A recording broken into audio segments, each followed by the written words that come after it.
বাংলাদেশ থেকে অবৈধভাবে মালয়েশিয়া যাত্রার পথে সেন্ট মার্টিন থেকে ৪৪ নটিক্যাল মাইল দক্ষিণ পশ্চিমে বঙ্গোপসাগরের গভীর সমুদ্র থেকে ২১৪ জন মিয়ানমারের নাগরিককে আটক করে বাংলাদেশ নৌবাহিনী।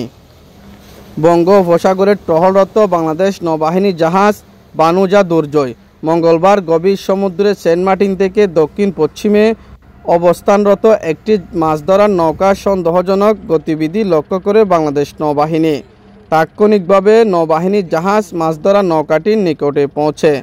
এই সময় এফভি কুলসুমা নামক একটি মাছ ধরার নৌকা জব্দ করে। নৌকাটিতে তল্লাশি চালিয়ে ২১৪ জন যাত্রীকে আটক করে সেখানে ১১৮ জন পুরুষ, ৬৮ জন নারী এবং ২৮ জন শিশু রয়েছে। প্রাথমিক জিজ্ঞাসাবাদে জানা গেছে তারা সকলেই অবৈধ পথে মালয়েশিয়ার উদ্দেশ্যে যাত্রা করেছিল শাপলাপুর এলাকা থেকে।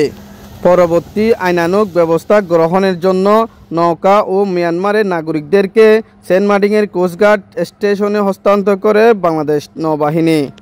মোহাম্মদ তুফাইল, আমার বার্তা, টেকনাফ।